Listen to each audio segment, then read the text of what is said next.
Ikaw, 2001. 2001. Oo. So, ayan. Mm-hmm. So, oo. May mga... So lahat po sila Yes. may exclusive contract. Paano yung kontrata nila? 5 years? Iba-iba.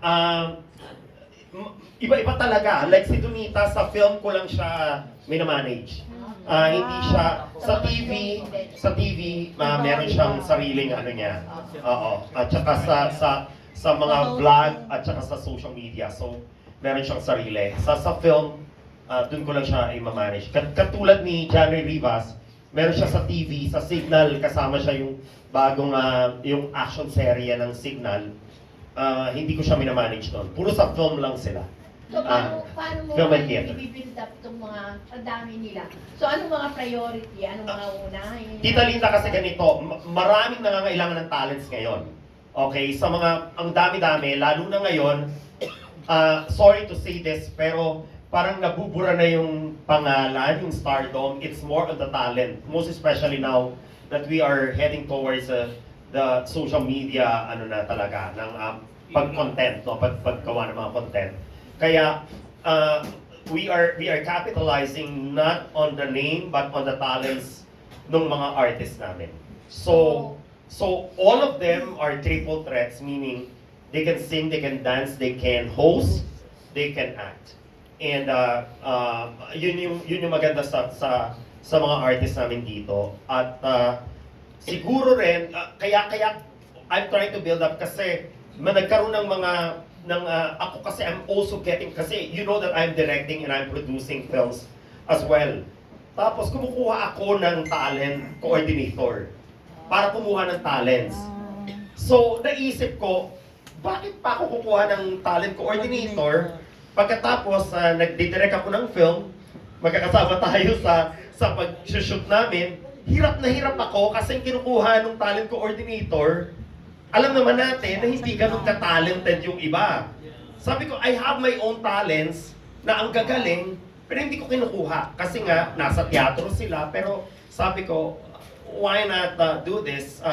I know it's quite late, but nothing is, and nobody's late in this business. So, yun yung ginagawa ko ngayon. At yung mga sa TV network, in fact, kanina may kausap ako sa Signal TV na ito na rin mga talents ko yung kukunin. Kasi nga, dependable sila in terms of giving what the director wants. So, yun talaga.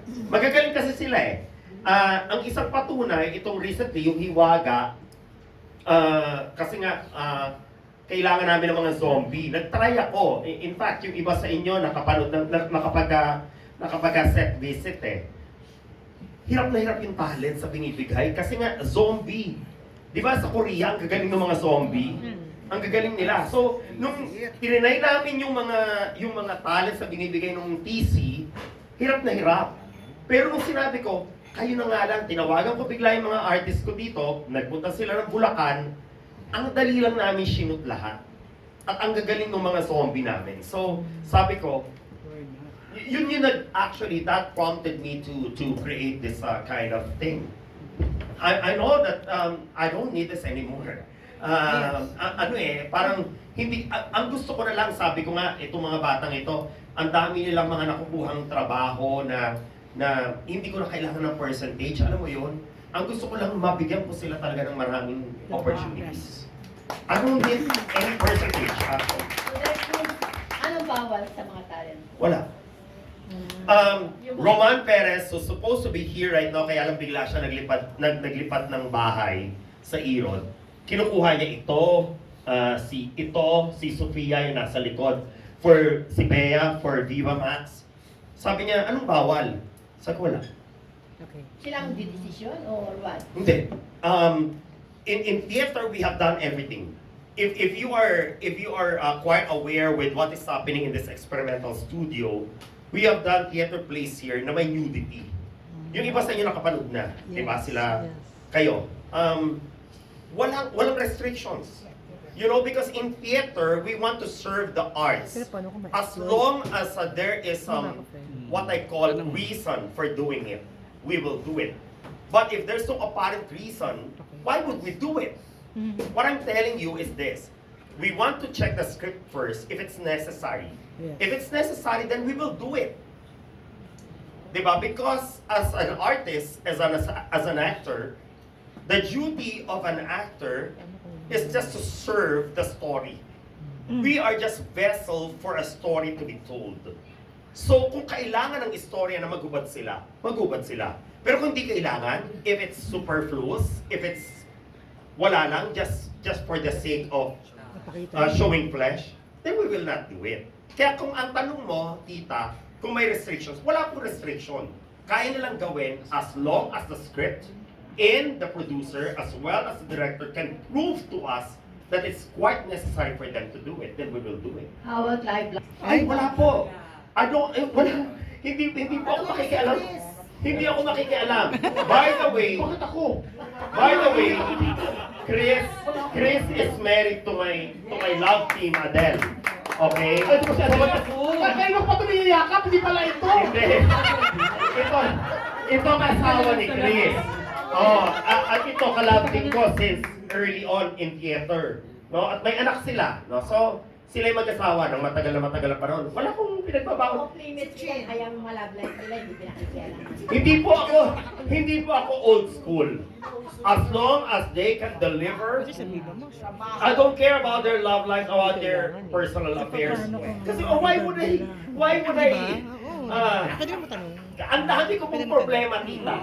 Ayoko po problema yung mga problema nila. Basta po, darating po sila sa full time at magiging professional po sila and they will deliver. Wala po akong problema. Hindi po ako yung mga yung Sa mga akin naging pare sa kasal naman eh. hindi, nagninom ako sa kasal nila. Okay? Sorry. Kaya ang ibig ko sabihin, ang talagang kinikinis at talagang pinagaganda namin ay ang kanilang talento, hindi ang kanilang skin, ang kanilang talento. And thank you, PMPC, for proving that fact that we are not big stars, but you have given me that unforgettable award, Best Actor. Yung Best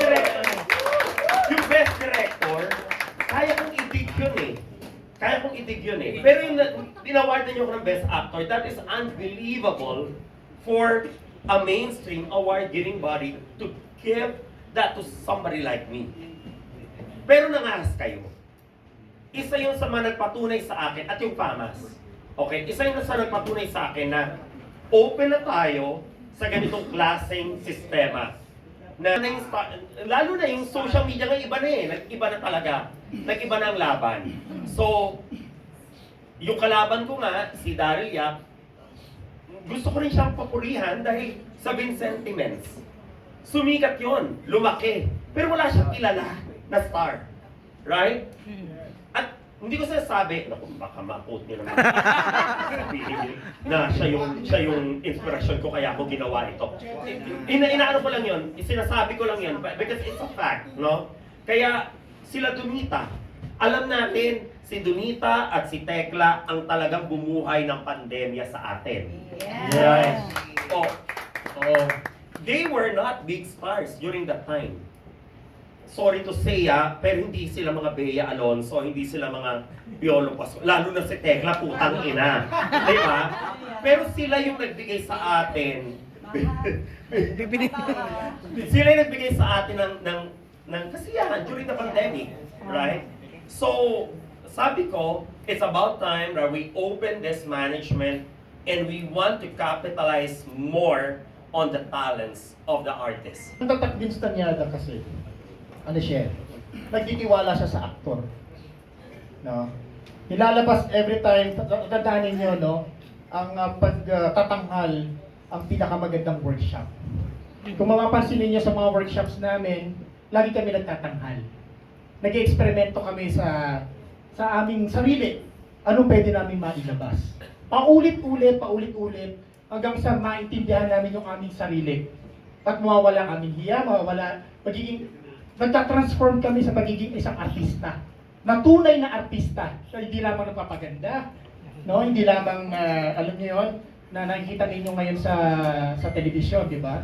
Ito, dahil sa training niya.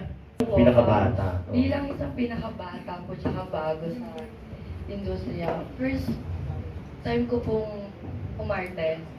And si Direk Bin po yung nag-host sa akin, kaya ako natutong ano ka gagawin bida. Oh, tampi. Ito yung magiging bida ng Sapos for Viva Max, directed by Alejandro Ramos. Ayan. Congratulations. Ilang taong ka na rin? 2. 20 po. Pun ka po niya, dadalhin ka niya sa pinaka-limit mo na talaga to the point na matututo kang kumanta, sumayaw, mas gumaling pang umarte. And ako bilang baguhan, nalabas ko yung talent ko na akala ko wala. Katulad ng sinabi ni Kuya Chris. Ay, meron ba? Ayun po,